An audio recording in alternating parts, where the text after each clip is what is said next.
Hello everyone and welcome back to another League Racing video. Today we're here for Jeddah, round number 7 of PSGL, and we're here after the day before this racing in Split 1, top split, also at Jeddah. So I was feeling pretty confident and, you know, relatively on the pace compared to recent races. I've tried to put a bit more practice in for this one, and the race in Split 1 definitely helped. Now, today we're here in Split 2 as always, and before we jump into it, if you haven't seen the previous episode, link up in the top right. But now we're going to look at the championship standings. Now you can see after the last race in Austria, we had a bit of a rough race, I'm not going to lie. And we've had a bit of a rough time lately since Silverstone has kind of gone downhill, to be fair. We've been struggling for any kind of form really, and that has kind of gone hand in hand with me having a bit of a struggle to find time to practice, you know, for these races. Nonetheless though, we're going to, you know, keep pushing away as we approach the halfway stage of the season. We're going to try and see if we can improve and do better. And yeah, we're going to jump into qualifying. Now, we're on the mediums right now, and this is my kind of first lap in qualifying. And we're going to see if we can, you know, maybe start the race on these. Probably not realistically, the pace is quite strong around here, but I wanted to give these tyres a shot anyway and see if we could go through. Across the line though, 27.6, which isn't too bad for a medium tyre, to be fair, but that is not going to be enough. Now, I had a bit of an internal debate with myself. Do I go for another lap? Do I box? And with 9 minutes to go, it's a crucial decision because of the timing. In the end, I decided to go for another lap because we're P8 right now, and I reckon I could get near Ron Haas's time on the medium. So we're going to try and go for a second lap on this medium tyre. Down towards the first chicane, the turn 1 and turn 2, nicely down at the apex of 1, but we end up cutting turn 2 and invalidating, which is a shame because we're already at 10th up. But that is going to mean that, you know, it's game over as we also hit the wall there, which is a kind of confirmation that this was a bit of a mistake really. And in hindsight, looking back at it, I should have pit because we've left ourselves with not enough time for 2 runs. Oh fuck, I wasn't looking. I'm such an idiot. I am such an idiot. Fuck's sake. What are we doing? Hit the wall, got wing damage on my outlap. And unfortunately, I just got distracted on my outlap. I've got no chance. Just keep it alive in the race. The ult's very OP around here. Yeah. Is it? Yeah. Okay. We need to survive to make it to the York Strat first. Anyway, it's not lap. Now we lost our last run because I hit the wall, and simply put, I was looking away from my screen for a split second. I also was just getting a few hairs off my neck. As you guys know, I've got long hair, and those kind of distractions get on my nerves. And yeah, we messed up. So it all came down to this last lap, and we're going to see if we can deliver on a 1 lap, soft lap pretty much. So first chicane, not the best. Turn 1 was fine. Turn 2 didn't quite get enough of the inside curb. 2.5 tenths up heading into the S section. Carrying speed through here now. Could have definitely gone a bit more faster through there, but we did a good job through here now, getting really close to the walls, pushing to the limit. Loads of traffic in the first sector here on this lap. Fucking hell, what's this traffic? Hello, I'm on a lap here. And you can just see there's cars absolutely everywhere, and it is a bit of a slight distraction. Nonetheless, sector 1 in the books. Now we start sector 2. Let's see if we can find a bit more lap time here as we make our way into this right-left chicane. Very important to get as close as possible to the wall and then really run it wide on the exit, then to keep it as close as possible to the walls, hit to minimize meters along this kind of back straight which ends sector 2. Now spot the braking into the hotel section, 50 meter board, 6th gear, tip the car in. Fuck, just held on to that. And you can just hear me say there, I just held on to that. I was a little bit on the limit, overdriving slightly, a bit more traffic here, down to the final corner, and we're going to spot the 50 meter wall as a reference brake just before, down to 3rd gear, trying to get nice and tight to the inside, and then get on the juice, power down to the straight, and end the lap. Oh, it's shit, but I'll take it, whatever. Yes, absolute shit. Hopefully I get P11. It wasn't going too bad, to be fair, but just a bit of traffic in the fucking end of the first section put me off. And then the hotel section wasn't great. Had to keep in track limits. Oh shit, I just fucking blocked Jeff Ritchie. Didn't see him coming. You've taken damage to the side I'm taking a penalty. Engine cooling isn't going to be as effective, and you'll be incurring drag until we can get you in and start the repairs. Now then, let's break it down very quickly. I'm not going to run the clip back. You guys can watch it. It turns out, at the time, I thought I blocked Jeffrey Ritchie. I kind of did, but what actually happened there was desync. I remember seeing Jeffrey Ritchie pass me, and that's why I wasn't expecting a cut. If you watch that little clip back, you'll see, if you look at the minimap, because of desync, you'll see a blue dot of the Williams just randomly spawn behind me, because I checked the map, and I made sure I wasn't, blocking any traffic through there.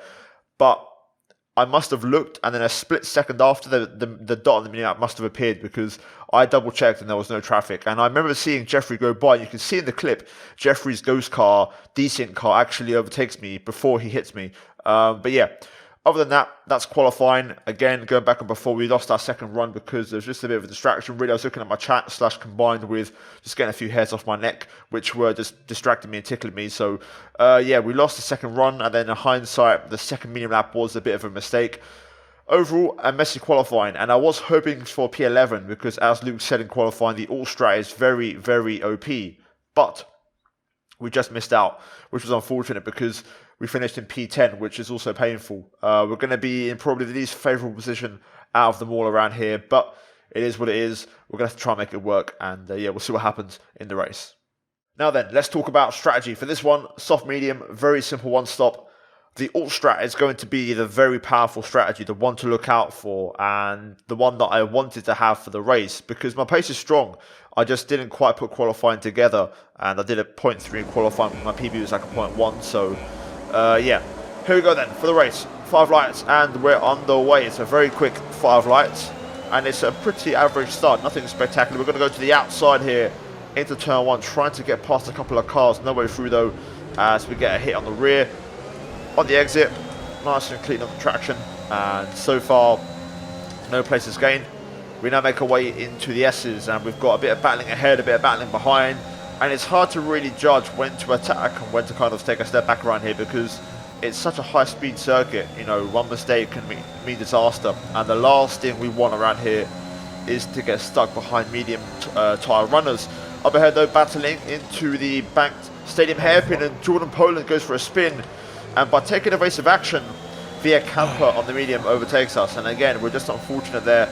Wrong place, wrong time. We managed to go through the ghost car, but we've lost the place. So I was going to be aggressive and waste no time. So here we're going to actually just drain our battery and re-overtake Via Camper. I've got no interest in staying behind him. I want to make sure that I stick with the soft runners. And if possible, try and drop the medium runners, because if we can create that 1 second gap and drop the medium guys from the train, then the all strat becomes a little bit less powerful. But if the guys in the medium stay with us, then they're going to be in for the race, which is not really ideal. Anyway, I used up pretty much most of my battery there trying to get the move done, and we got ourselves back within the 1 second window of Norbert Jakob and Jeffrey Ritchie. So we've done that, lap 1 in the books, and we're up to P9. We've gained the place, but admittedly it wasn't really the first lap I hoped for. Wasn't bad, just didn't really get the opportunity to really gain any places. I tried my best, but nothing really opened up for me. So yeah, until lap 2 then, we're going to crack on with this race and see if we can improve and make sure we stay within a second of the cars ahead, whilst using minimal ERS battery, of course, as always in these races. We skip all the way to lap 5, nothing really happened. The medium runners are still with us here at this stage. I feel like I've got pace, but it's so hard to pass. And as you can hear me say, I feel like I've got some pace. We've done the split 1 race yesterday, done the qualifying, both split 1 and split 2, and I'm pretty quick around here, but it's hard to pass, man, in the DRS train. It's literally so difficult to really get close and make things happen. It doesn't help also, people have practiced quite a lot for this race. I know for a fact that everyone's putting a lot of work in. Ever since Yano started to take split 1 a bit more seriously and started to practice a lot more, everybody else has responded, and that has kind of trickled down into the lower tiers as well. And yeah, the level's a lot higher. Nonetheless, on to lap number 6. You can see Norbert Jakob there trying to go for a move on Duncan Hoffland, and we're seeing a bit of movement now, which is great. And hopefully these two can use a bit of battery in battle to, make themselves a bit more vulnerable to me later on. So yeah, in that case, Duncan stays ahead. He doesn't get overtaken by Norbert Jakob. On to lap 7 now, a lap later, lap and a half later. And we're a bit closer to Norbert Jakob now at this stage of the race. Yeah, I think you need to look, as long as you keep within the train, if someone hits. Well, Jeffrey's dropping back, I think. Yeah, he's at a second. Yeah, that's not good. Now at this stage, we're considering our strategy options because we've got to try something different in this race. I think you just got it. Now we've got Jeffrey Ritchie who's going to box and be the first one to bite the bullet. Meanwhile, this is going to give us a chance to have a look at Norbert Jakob, and we're going to go down the inside into turn 1. Not really braking as late as I would normally do. Hesitated a little bit there. We're going to try and get the cutback out of 2, and on the exit, side by side down towards 3 and 4. But we're just going to have to back off there. It's just a bit too tight, and we're on the outside, which is not the most favoured line through there. So we fall in line. We think you're going to start losing some tyre grip around now. As Jeff gives us a warning on tyre wear. We get a great run, bit of a warning for track limits, but that's going to give us the run and the opportunity to overtake Norbert Jakob. So we're going to take it and get past and move into P6.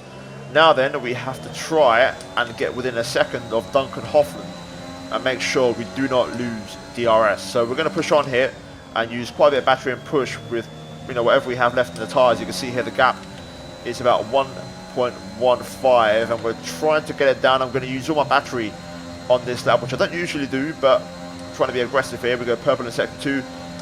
We don't quite get the DRS, unfortunately, in the detection point. We're still 1.1 away, and now Duncan's going to have DRS himself on his teammate, so he's actually going to pull away here. I'm trying to get close. You can see it's 1.02. It's very, very marginal, but we run out of deployment, and that's not going to help us because we've still got a long, long run down to the start-finish line. But you can see here we don't have DRS, which is unfortunate as more cars on the soft tyres start to pit. So yeah, we're going to be on our own for now in this race. Yeah, runner had damage. He's about 5 seconds off Yost, who's in the lead train. Are they in traffic? They're about 5 seconds off Sam. I'm going to try and go long. Yeah, I think it's worth it because you might tag on to Ronhar. We're boxing this lap. I would stop this lap. Not this lap, sorry. The one you've just gone on to now. Now then, you can hear the kind of options. Everyone has now pit. I'm the only soft runner left. I'm trying to go long, hoping for a safety car maybe. That could be an option. You were 3.5 off Progenitor, weren't you? Oh yeah.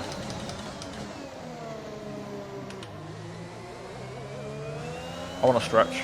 I'll have better tyres at the end. I've got to try something different, so. And just going to say, I'm going to try and stretch it. We're going to use Viet Camper, who's the lead medium runner, on the alternate strategy to make something happen. You can see we've got Jack West behind, Jack Laverty, Cartalundi as well. So all these guys are going to be primed for the All-Stroud. We're going to be very vulnerable towards the end of the race because these guys on softs are going to be very quick. Nonetheless, I'm going to try and use them to go long. Ronhar's now in the DRS of Norbert. And I had Luke give me updates on the lead group on the original strategy. Nonetheless, though, we're going to Pitting this lap then. Come into the pits at the end of this lap. literally pit this lap. And we've done our bit. We've stretched our tyres a little bit, and that's a perfect pit entry. And you can see my reaction there. Very satisfied with that one. Medium's on. Go, go, go. Nice and fresh, and we're going to get back on the way now. I'm relying on this helping us out maybe in terms of tyre wear towards the end and giving us a bit of an edge in the race. But yeah, nothing's guaranteed. Pit exit time. It's going to be close. We're racing cars on pit exit here. As we rejoin into the track, we're going to be alongside and Fucking hell. That's karma. Instant karma. now the reason I said that's karma is because of the qualifying incident with Jeffrey Ritchie, who we tagged with once again. Obviously, in hindsight, again, I watched it back and I've done nothing wrong, but at the time I thought it was karma. And yeah, I'm frustrated, man, because it worked out fine. We'd gone nice and long, and we was right there with those guys who had pit, 3-4 laps before. So it worked out beautifully for us. But we've got to get a wing change and change tyres once again. Well, just need a safety car now. Likewise. And yeah, pretty much game over. We're going to just try to push on, drive flat out, and see if we can get anything out of this race. We're P17 right now, essentially last. People in the pits again. Virginia juiced as well. In the pits. That's 2 down. I'm just going to stay in the race, you never know. It's going to kick off at the end anyway when they all start catching. The Ultra's doing very well. Someone's Oh my got god, what's going on? a Look at the yellow map. flag ahead. What's happening there? That Ferrari. He's got the whole train behind him.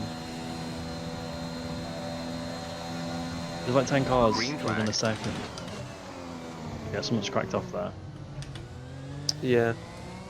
Now, a lot has happened, and it's natural in league races when, you know, people sit in DRS trains for a long time. People get frustrated and start to act dirty or try to go for stupid overtakes. There's so many penalties starting to come in now as well.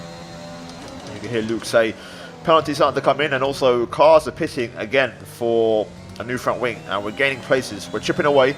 The pace is consistent, and we're up to P14 now. Jeffrey Ritchie got damage, and he is going to be behind us and closing in on fresh soft tyres. As Duncan Hoffland is another car to pit with damage. You can see we've got Joost Noordijk, who has also pitted from damage ahead of us. He's on mediums though, so we're gradually catching and closing in. He's also got a penalty as well, so technically right now we're looking at P12 as Jeffrey Ritchie on a fresh soft dives bomb or someone down the inside of the final corner, and he was faster, to be fair, so I wasn't too concerned. We're going to try and use him to, you know, close up to the cars ahead and have him drag us along, because his pace is really strong right now, as you can see, confirmed by the fastest lap of the race. So yeah, we're going to crack on and see if we can keep chipping away. I do think we can get points this race because penalties are starting to stack up, and we are on the faster tyre, so we should close in on the lead group, which is currently going through the end of the kind of baseball or the stadium hairpin, I guess, in a way. So yeah, keep it on. You can see Jeffrey's at a moment through the S's, pushing too hard, and yeah, he's in trouble. Jeffrey's being super aggressive, man. What is he doing? Now you see Jeffrey going for the move on Joost. He's kind of weaving and pushing and, you know, giving a slipstream at the same time. I don't know, he's doing all kinds of things, but Jeffrey's going to eventually go for the move on Joost on the pit straight, and that's, I believe, what he was waiting for the DRS, as you can see here. So he's going to be up to P12, Joost down to P13, but right now we're looking at P12 because of the penalty situation. So there's no need for us to be aggressive here in terms of on-track position, because it's going to make no difference. We just got to try and do the overtakes in the most efficient way possible. So yeah, through here Jeffrey hits the wall and he's going to get damaged, so that's going to take him out of contention, so we're going to gain a place, and now that's going to give us a crack at Joost Noordijk, and he's going to have no DRS on any car ahead, so this should be quite easy. Norbert's got 6 seconds now. He's lost a lot of time. Could be game on here. Yeah, I'm not sure if he's got damage. I'm seeing a few Oh wait, cars. no, fall yes, away. Norbert does. He picked it up like lap 18, 17. Okay, let's get him on then. Let's go. Trying to save ERS, man. Fuck, so hard. And then you've got Primos, who's dropped about 2-3 seconds this lap, so you've got a chance for pointing. He takes a penalty as well. So there's the update, and we've got penalties raining on all drivers and damage as well. So it's game on. We can get points here. It's definitely not out of the question as we close in on Joost Noordijk here.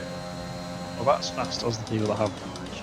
Now we're going to be patient and set him up for the main straight. Again, you heard me say before, I'm trying to save battery. It's so hard to recharge around here, but eventually we got some battery back on side, and we're going to go for the move on Joost and move up into P12. And now you can see the top left, we're a couple of seconds off, if you look at the penalties, of being in the points. On to lap 24 now though, and you can see these guys have damage, Primoz and Norbert, and now we are within the 6-second window at this stage of the race, so we're now in the points. We're in the points. We're vibing. Well, I mean, now it's a bit more carnage in the top 8. Give him a couple more. Yeah, there's a massive DRS straight. So yeah, pretty much, we're in the points. Even if Joost and Duncan overtake us, they've got penalties as well, so if we just keep it clean, we're getting a point. The thing now is, I'm hoping for more carnage. Yeah, people giving each other DRS and stuff like that. I think it's going to get quite messy. All I can hope for is that the lead group on the last lap has an absolutely chaotic battle and somehow there's more damage. But yeah, both Mercs overtake me here. Not much I can really do about this with the DRS. Oh, Ronald's car. Yeah, Ronald in the wall. Let's go. Oh, he hit the wall. I don't know. It might be okay.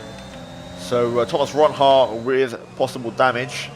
On towards the end of the lap now, you can see we've caught up to those cars with damage. So Norbert and Primoz Miklavčić really struggling for pace now at this stage as the Mercedes boys cut through them quickly. They're pushing on as hard as they can. I'm just, you know, trying to make no mistakes, get no damage, get no penalties, and we're home and dry in P10, which is the best we can do in this race. That's also the final corner. You can see we've got Norbert and the Mercs battling away here. Again, not my battle to really fight, so we're not going to get involved. And we're going to bring this one home, and after the damage earlier on in P18 being last, we're going to finish in the points. I will take a fucking point. Not really ideal, admittedly. The pace was good, and if you look at the final race results, the alt strat was the way to go. If you look at Jack West, Carter Lundy, Andre Tarabukin, Jack Laverty, only Luke Smith got away with the original strategy, and he finished race winner by 9 seconds, to be fair, quite comfortable. Looking at that, I think our race would have been, I think fighting for a podium, no reason why not. We weren't on the all strat, but we had the fresher mediums, and that would have, been an advantage. Also, we had no penalties. So, if you look at that, I definitely think we could have probably finished, on the podium, maybe even near the podium, because it was that kind of race, to be fair, and the pace was in the car. Camper finished, he was the guy we was battling before we pitted. He finished PA, but he had a 3-second time penalty, so had he not had that, it would have actually been, P4, P3, it was in that kind of region, to be fair. So, yeah, that is it, guys. That is your race, that is your lot for Jeddah, and hopefully you enjoyed it. Here is the updated championship standings. Another point, not really much to shout about, but it is what it is, and yeah, we're not really competing for anything, I'd say, at this stage. Really, it's just about trying to do some better performances. So yeah, the next race is Spa. After that we have a break week, and then we're back with Zandvoort. So we'll see how that goes. Either way, guys, that is going to be it from me here today for PSGL. Hopefully you enjoyed it. Leave a like if you did, subscribe for more daily F1 content, and I'll see you guys in the next one. I stream these races on Twitch, link down below. Go check out the link tree, and yeah, see you guys in the next one. Until then, take care, and subscribe from me.